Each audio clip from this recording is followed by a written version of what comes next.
And now on to, we look at what the word family means to different people in scene.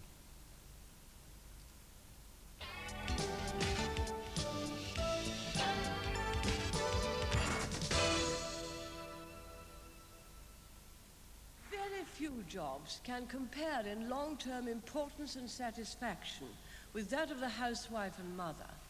For the family is the building block of society.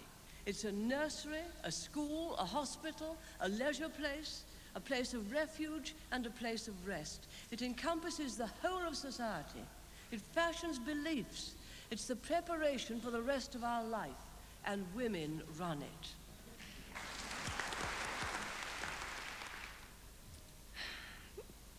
Family is, in the way that Mrs. Thatcher says it, she seems to believe in this perfect family, and it doesn't always exist. There are different families everywhere, and mine is different as well. I wouldn't say what I'd like to say to that, but it's a load of bull. Literally. I mean, how can you say a family is like a hospital? Hospital where people are ill, and you take your children to go when they're ill. I mean, it's got nothing to do with a family. Nor is a nursery. I mean, it's there to take your kids to, but you've still got to come home to. What's she talking about? Rest? You never get any rest. Only time you get rest is when the kid's in bed. Well, I would ask people who make statements like that to actually look at the traditional family and to examine quite carefully what goes on there. I don't think there's very much evidence to suggest that that is necessarily the best situation for a child to grow up in. Mum, Dad and 2 children, still thought of as the traditional family. But for how many is it really like this? Today, 1 in 3 marriages ends in divorce. That fact alone means that many people now live in different kinds of families. 14% of all families have only one parent. And there is a lot of traditional families, but there's single parents as well. I mean, they shouldn't just dump us in a heap and leave us behind just because they think we aren't traditional. I mean, they've got to take notice of us anyway. I mean, because there is a lot of us about. Christine is a single parent with 2 children. She had her first child when she was 17. And you can't say stay in a marriage because it's traditional. You know, and if you're not happy there, and I mean, if you're in a marriage and it's got mother, father, kids, I mean, if you're not happy, your kids aren't going to be happy neither. Whether they've got a father there or not, you're going to be better off leaving him and starting your own family up on your own.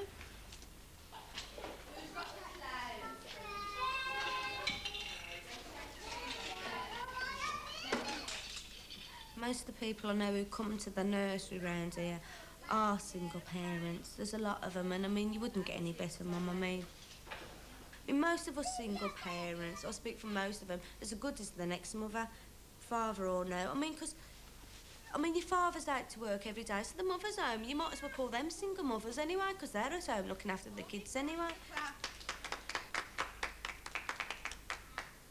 Right there then, stand there. Your coat on, James. Your arms in. Arms in. That's it. I mean, most of us single parents didn't have a choice but to be single parents.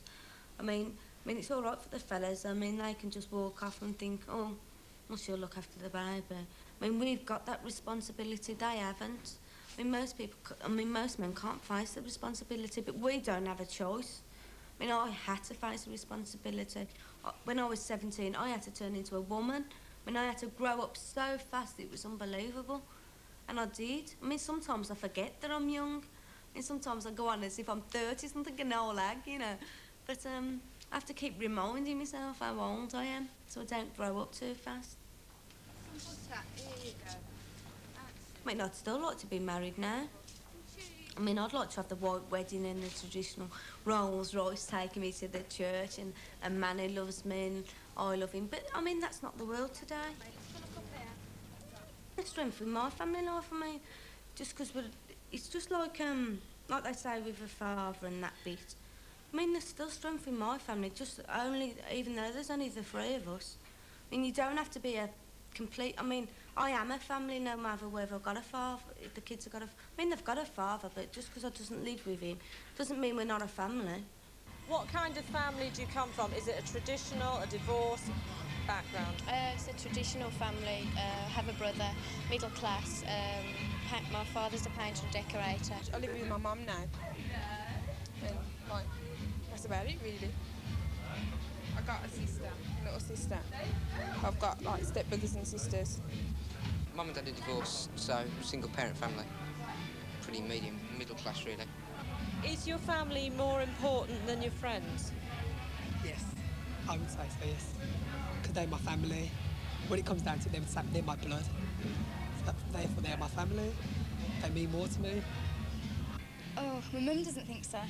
She's always saying that my friends are more important to me, and they aren't really. It's just that, I don't know, I think I get bored in the house and sometimes I argue a lot with my mum, and so they're not more important. I suppose if I had the choice in the end, I'd say with my family. To me, I find it easier to talk to my family than I do to my friends, because I tend not to get too attached to my friends. I tend to go to my family more than my friends.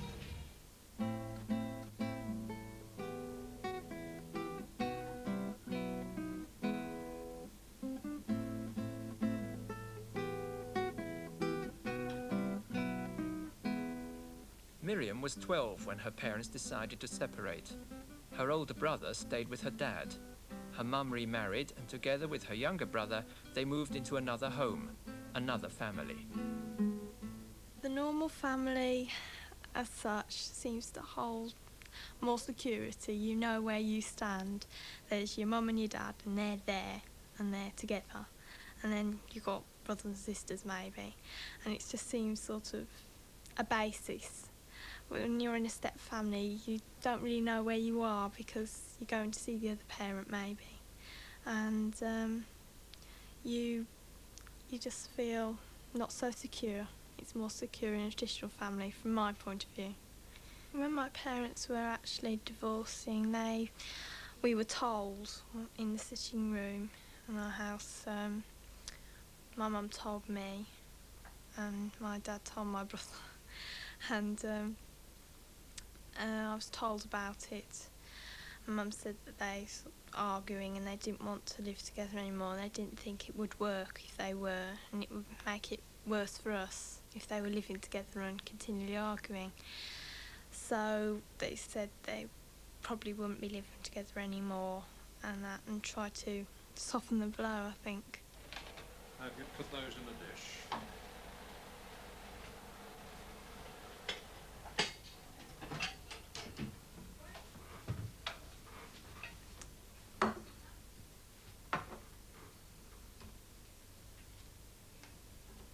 Some of my friends sort of have the usual family, mum, dad and children, and it's different for me having a stepdad and then my dad living where he does, and it's different, and I sometimes wish for a normal traditional family, as it's put, but it has its advantages as well and its disadvantages. The main advantages of being in a step family is you take little breaks really and see your other parent, and you get like 2 Christmases and 2 Easters, and it generally gives you a chance to get away and see your other parent.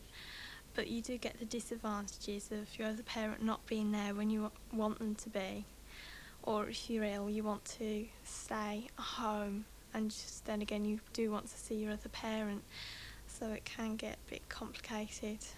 But you have to really say how you feel, otherwise nobody realises. Tell me, what do you think is an ideal family?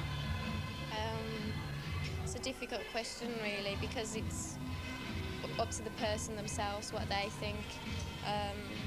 Some prefer single parents if they don't get on with the other one, or I've always found that it's nice to have a brother or sister, or both parents, but that's only my point of view.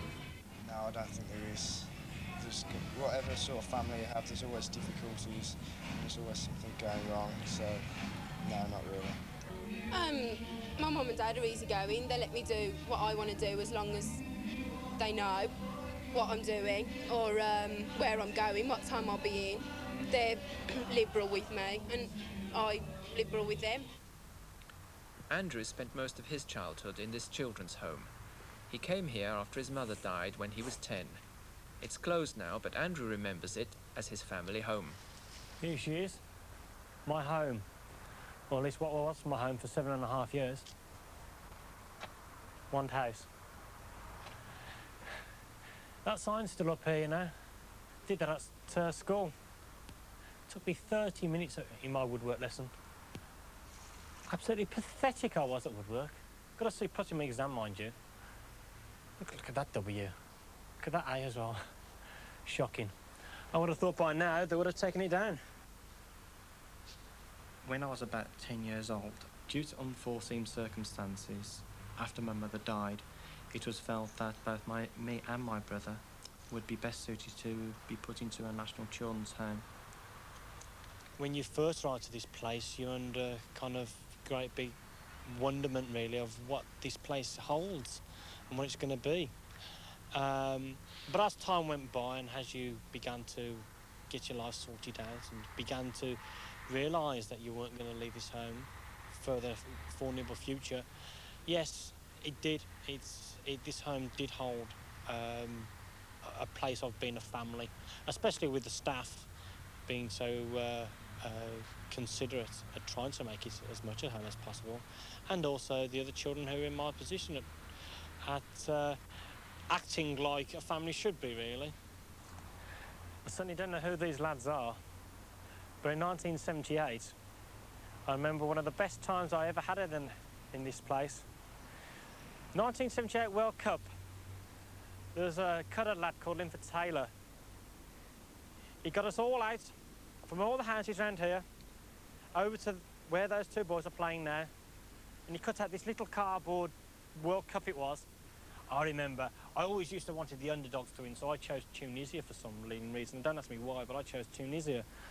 Anyway, what happened was that we used to play 3 goals and you were in. I got through to the semi-final, I did. I was so pleased. In my house, there was 4 staff there, and it was very hard to kind of come to terms with the fact that that person who you looked up to and wanted help from wasn't going to be there when maybe you needed them. And it was quite a traumatic experience to realise that these people weren't going to be around all the time. It's nice, you know, to come back, to a little room like this. Certain memories kind of can automatically come to mind. I suppose the main one is how each person had their own kind of little unit. This is a little unit on its own, and people used to respect that. People used to kind of always knock on the door and used to say, well, you can come in if you want to. But if you didn't want anybody in, because if you were undressing or whatever, you used to say no. And they used to respect that. That was one good thing about it. It's really, really nice. There were so many comings and goings with the children in the home that it felt very artificial. But they did the best they can, and it's given me an insight to what family life should be. But I want to settle down. I want to get married. I want to have my 2.3 children and to live in my nice middle-class bungalow, even though I'm certainly not a middle-class man, but I want to kind of live that type of life. Then I want to get financial security and see my children happy and give them the family security, which I obviously didn't have. Because moving from so many places over a certain amount of years does knock you. You are in a situation where you're having to kind of upheave your life and move again. It happened when my mother died. It happened when I left the home. And no doubt it will happen again in the future, whenever that future is. But a family should be there as a final, rock-solid place of rest, if you like.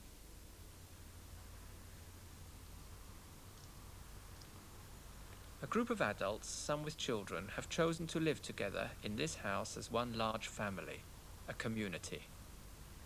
Well, there's 12 or 13 people living here at the moment. That's 6 children, and the rest are adults. We have an organic farm. It's about 20 acres. So we've got cows, sheep, ducks and household pets. And the shop which we have in town, which is our main source of income. The money from the shop goes into, we pool our money, which we all work in the shop, so we've all earned it. And then out of that money comes whatever you need for clothes, pocket money, going out, train fare, you know, just general things. All the children here, I think, are one-parent families. I live with my mum and my two brothers. My dad doesn't live very far away, so I visit him. And Becky lives with her mum and half-sister. Yeah. My dad's in London. It's quite long. I go and visit him sometimes. Not that often, but fairly. But we all keep in contact. We're not separated or anything. The reason that most of the children here are one-parent families, I think, is because they get a lot of support. So if you've just split up and you're left with the children and everything, then if you're going to live on your own, then it's a lot to cope with. Whereas if you move to a community, then other people are going to be there to look after, help with the children and just generally support you.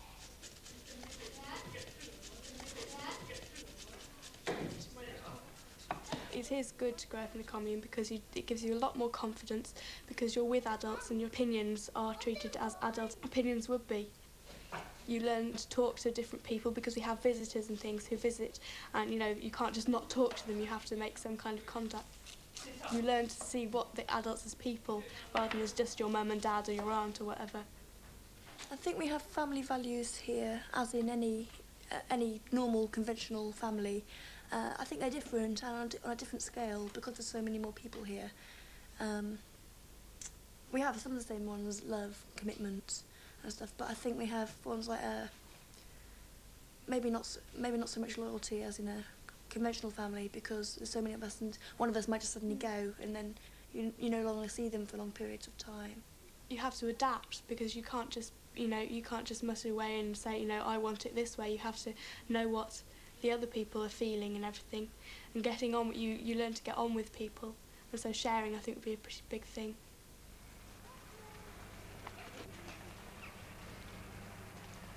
I think often in families what happens is that you get annoyed at someone but you can't say anything because you can't move out because you're underage or you can't get away because they're your parents.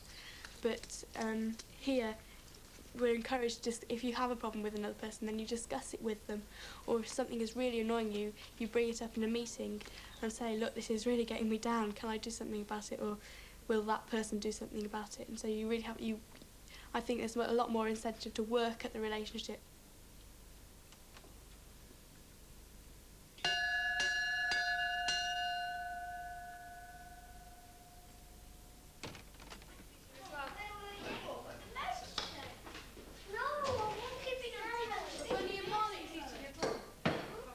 Community is not exactly my family, rather my friends.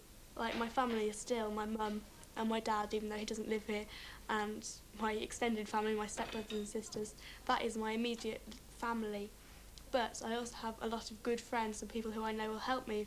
It's rather than being just a family.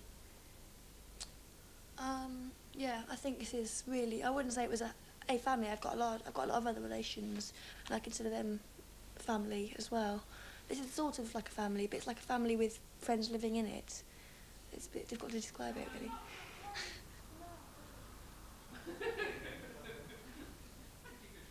I think the main thing in a family life is love. As long as your children are loved and protected, they know they can come to you for anything and not go elsewhere, not scared. I think the kids are fine. It's not money based on. Your family can be all right with love. But you can't buy love. A family is, you've got to have certain ingredients in that family.